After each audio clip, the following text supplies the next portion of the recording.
खुलुमबाय स्टुडिअ दं आङो राकेश रामसियारि बे समाव बिटिसिनि बारग' चिफ हाग्रामा महिलारि बे हाग्रामा महिलारि बिथाङा मोनसे राजखान्थियारि दाबि खालामदोंमोन। बिथाङा बुंथिदोंमोन जे बे समाव सिगांनि सानाव जेब्ला गावसोरो थामहिनबा हाग्रामा महिलारिया सोरखार सालायदोंमोन बै सोरखार सालायनायावसो जोबोदनो गोजोन थासारिजों सोरखार सालायनो हादोंमोन होननानै बाथ्रा बुंथिदोंमोन।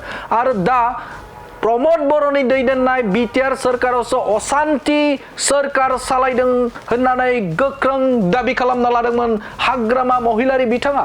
आरो बे बाथ्रा बुंनायखौनो लानानै बिथां बिटिआरनि खुंगिरि प्रमोद बर' बिथाङा गोख्रों फिनजाथाय होदों हाग्रामा महिलारि बिथांखौ।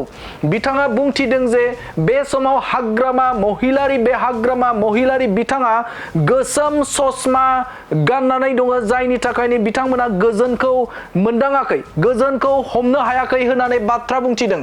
बिथाङा बुंथिदों जे बै समाव जेब्ला 2008 आरो 2012 मायथाइयाव बे बाथ्रायाव बा बै समाव गोजोन दंमोन होननानै हाग्रामा महिलारिया बुंदों। नाथाय आथिखालनि समाव बे समाव बिटिआरनि खुंनायाव गोजोनखौ गैया, असान्ति जादों होननानै बिथां हाग्रामा महिलारि बिथाङा बुंदों। नाथाय बिथांमोना गोसोम ससमा गाननानै थानायनि थाखायनो बिथांमोना बे गोजोनखौ मोनदांनो हायाखै होननानै गोख्रों फिनजाथाय होदों बिटिआरनि खुंगिरि प्रमोद बर' बिथाङा। অলপ কলা চশমা পিন্ধি থাকে এই কাৰণে ভাল কামবিলাক নেদেখে। এতিয়াতো কৈছে যে আগতহে বোলে শান্তি আছিলে, 2012-08 বিলাকত ইমান গণ্ডগোল হৈ আছিল, তেতিয়া বহুত শান্তি আছিলে, এতিয়া অশান্তি হৈছে বোলে। आरो बिथां बिटिआरनि खुंगिरि प्रमोद बर'आ बुंथिबावदों जे बे समाव हाग्रामा महिलारि बिथांमोना असान्ति मडेलै बिथांमोना जुजिथों, जों सान्ति मडेलजों बे समाव जुजिगोन होननानै बाथ्रा बुंथिदों बिटिआरनि खुंगिरि प्रमोद बर' बिथाङा। आरो फैबाय थानाय राजखान्थियारि बिथिंजों थामहिनबा बे समाव बिसायख'थिया मोननै बिथिंजों गोख्रों जुजिनाय जागोन। बिथांमोना असान्ति मडेलजों जों जुजिथों आरो जोङो बे समाव सान्ति मडेलजों बे समाव बिटिसि बिसायख'थिखौ जुजिगोन होननानै गोख्रों बाथ्रा बुंथिदों बिटिआरनि खुंगिरि प्रमोद बर' बिथाङा। এই যে মডেল যিটো তেখেতে নিজৰ অশান্তিটো মডেল বনাই লৈছে এটা ৰাজনীতি কৰা, আমি শান্তিটো এটা মডেল কৰি লৈছো, ইয়াৰ মাজতে ইলেকশ্যনৰ যুঁজটো হ'ব। बिथाङा रोखा बाथ्राखौ बुंथिदों जे 2008 आरो 2012 मायथाइयाव हाग्रामा महिलारिया गावनि खुंथाय थानाय समाव गोजोन जादोंमोन होननानै बाथ्रा बुंथिदों। नाथाय बे समाव बयबो मिथिगौ, रायजो राजा मिथिगौ दे बे समाव 2008 आरो 2012 मायथाइयाव माबायदि जादोंमोन बिटिसि ओनसोला, बेखौ बयबो रायजो राजाफोरा मिथिगौ। आरो बे बाथ्राखौनो लानानै बिथां हाग्रामा महिलारिया दाबि खालामदों जे बै समाव गोजोन दंमोन, गोजोनै बिथांमोना सरकार सालायदोंमन। नाथाय बे समाव प्रमोद बर' दैदेननायावसो गोजोनै सरकार जायाखै होननानै बुंनाय बाथ्राखौ बयबो रायजो राजाफोरा मिथिगौ होननानै बाथ्रा बुंथिदों बिथां बिटिआरनि खुंगिरि प्रमोद बर' बिथाङा। এজন দুজনৰ অলপ আছে, তেখেতসকলৰ অলপ কলা চশমা পিন্ধি থাকে এই কাৰণে ভাল কামবিলাক নেদেখে। এতিয়াতো কৈছে যে আগতহে বোলে শান্তি আছিলে, 2012-08 বিলাকত ইমান গণ্ডগোল হৈ আছিল, তেতিয়া বহুত শান্তি আছিলে, এতিয়া অশান্তি হৈছে বোলে।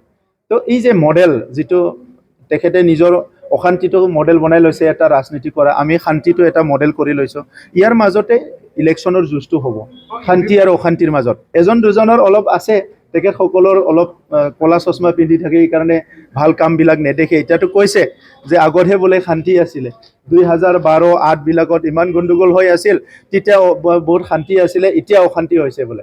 তো এই যে মডেল যিটো তেখেতে নিজৰ অশান্তিটো মডেল বনাই লৈছে এটা ৰাজনীতি কৰা, আমি শান্তিটো এটা মডেল কৰি লৈছো, ইয়াৰ মাজতে ইলেকশ্যনৰ যুঁজটো হ'ব শান্তি আৰু অশান্তিৰ মাজত। এজন দুজনৰ অলপ আছে, তেখেতসকলৰ অলপ কলা চশমা পিন্ধি থাকে এই কাৰণে ভাল কামবিলাক নেদেখে। এতিয়াতো কৈছে যে আগতহে বোলে শান্তি আছিলে, 2012-08 বিলাকত ইমান গণ্ডগোল হৈ আছিল, তেতিয়া বহুত শান্তি আছিলে, এতিয়া অশান্তি হৈছে বোলে। তো এই যে মডেল যিটো তেখেতে নিজৰ অশান্তিটো মডেল বনাই লৈছে এটা ৰাজনীতি কৰা, আমি শান্তিটো এটা মডেল কৰি লৈছো, ইয়াৰ মাজতে ইলেকশ্যনৰ যুঁজটো হ'ব শান্তি আৰু অশান্তিৰ মাজত। এজন দুজনৰ অলপ আছে, তেখেতসকলৰ অলপ কলা চশমা পিন্ধি থাকে এই কাৰণে ভাল কামবিলাক নেদেখে। এতিয়াতো কৈছে যে আগতহে বোলে শান্তি আছিলে, 2012-08 বিলাকত ইমান গণ্ডগোল হৈ আছিল, তেতিয়া বহুত শান্তি আছিলে, এতিয়া অশান্তি হৈছে বোলে। তো এই যে মডেল যিটো তেখেতে নিজৰ অশান্তিটো মডেল বনাই লৈছে এটা ৰাজনীতি কৰা, আমি শান্তিটো এটা মডেল কৰি লৈছোঁ। ইয়াৰ মাজতে ইলেকশ্যনৰ যুঁজটো হ'ব শান্তি আৰু অশান্তিৰ মাজত। এজন দুজনৰ অলপ আছে, তেখেতসকলৰ অলপ ক'লা চশমা পিন্ধি থাকে, এইকাৰণে ভাল কামবিলাক নেদেখে। এতিয়াতো কৈছে যে আগতহে বোলে শান্তি আছিলে, 2012-08 বিলাকত ইমান গণ্ডগোল হৈ আছিল, তেতিয়া বহুত শান্তি আছিলে, এতিয়া অশান্তি হৈছে বোলে। তো এই যে মডেল যিটো তেখেতে নিজৰ অশান্তিটো মডেল বনাই লৈছে এটা ৰাজনীতি কৰা, আমি শান্তিটো এটা মডেল কৰি লৈছোঁ। ইয়াৰ মাজতে ইলেকশ্যনৰ যুঁজটো হ'ব শান্তি আৰু অশান্তিৰ মাজত। मोनसे गोजोनथाव खौरां दतमा इउएन एकाडेमि फरायसालिया लानानै फैदों मोनसे गोजोनथाव खौरां। नंगौ, दतमा इउएन एकाडेमि फरायसालिया लानानै फैदों बेसेन नाङै मुं थिसननाय।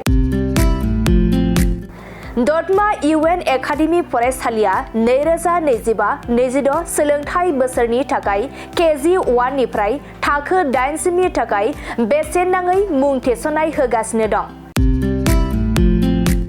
आरो बिथराय आरो फाइलिनि थाखाय फर्म बिलाइनाय आरो मुं थिसननायाबो सोलिगासिनो दं।